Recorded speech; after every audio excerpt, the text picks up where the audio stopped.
What's up guys, it's me Jeremy. I've been playing Bard a bit on the PvE and he's turned out to be a really cool support champion, and I think he's really strong too. So here are my first impressions and analysis of our new champion. Let's get started.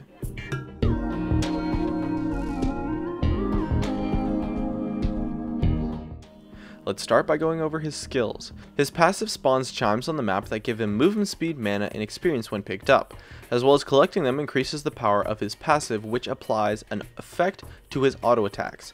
This passive is actually pretty strong, to be honest. It scales infinitely and gains a significant boost every time you pick up just 5 chimes, adding more damage, a slow, an area of effect ability to it, things like that.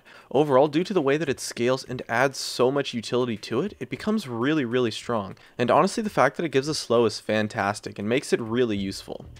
One thing I noticed though was that it was a little bit awkward to leave lane early in the game to collect chimes, but getting the first 5 chimes is really important because after the first 5 it now has a slow effect, so collecting them early is really important. However, outside of lane it's actually amazing because it gives you something to do in the mid-game lull that often occurs on support, where you don't really have anything to do other than to ward and shot call, since you can't really farm up since you're support and a fight isn't going to happen for a while. So the fact that it gives you something to do during the mid game is really awesome, and the passive scales really well and really quickly too. It makes his damage pretty strong, to be honest.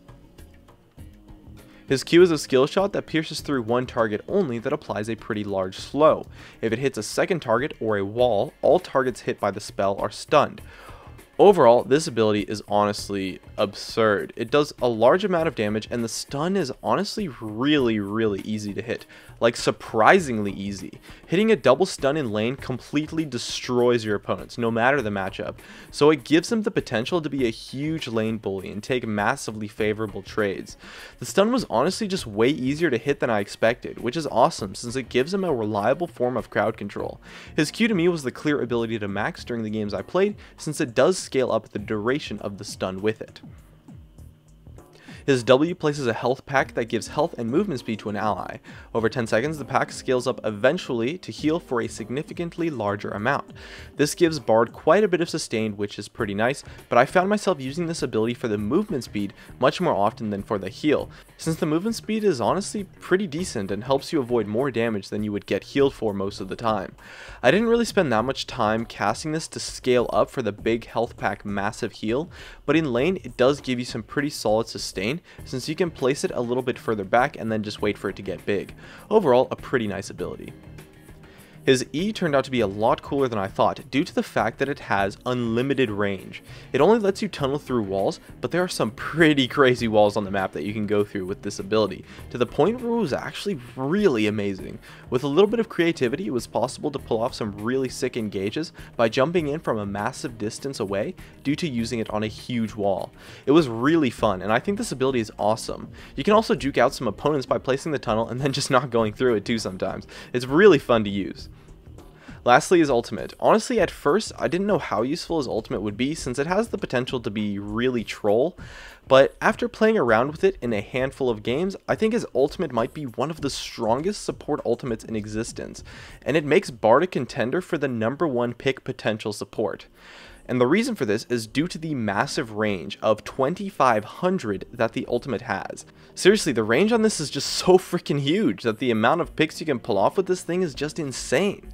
To put it into perspective, Nocturne's ultimate has 2000 range at rank 1 and 2750 range at rank 2, so this ultimate has almost as much range as a rank 2 Nocturne ultimate. It was a little bit hard to hit though, but I think that was more attributed to me sucking rather than the skill actually being difficult to hit.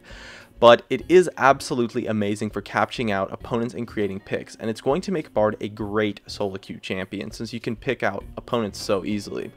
One thing to note, however, is that it didn't really scale up with extra points into it, so I found that waiting until both the Q and the W are maxed to put an extra point into your ultimate to actually be probably the viable way to go, since putting an extra point into the ultimate only lowers the cooldown by a small amount, so the extra points into his heal, which I maxed second, proved to be pretty nice. For his laning phase, I'm not completely sure, but it seemed to be fairly strong.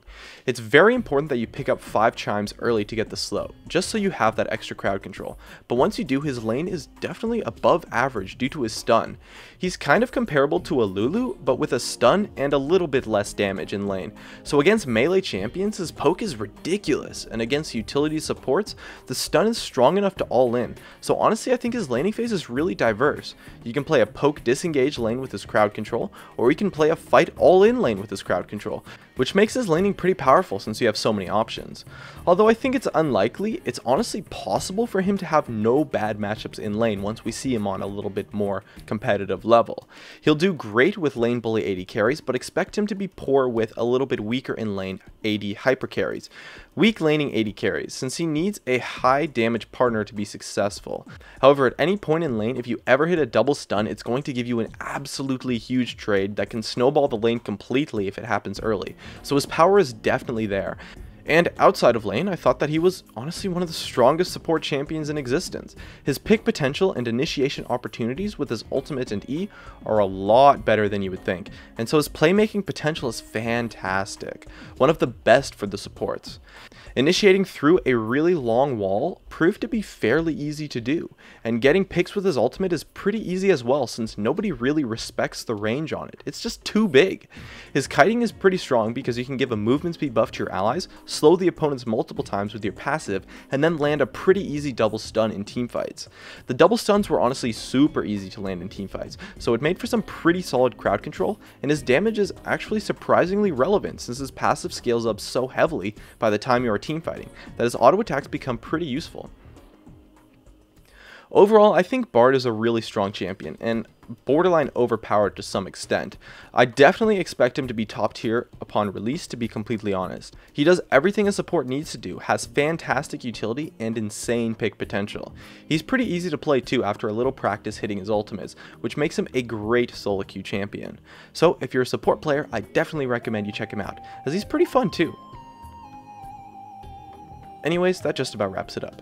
My name is Jeremy, and that's it for my video on Bard. If you enjoyed this video, make sure to hit that like button so I can tell, and be sure to check me out over on all the socials, of which you can see on your screen. And if you really enjoyed the video, make sure to subscribe for some more awesome content in the future, or check out some of my other videos on your screen as well. And above all else, thank you so much for watching, and I'll see you guys next time.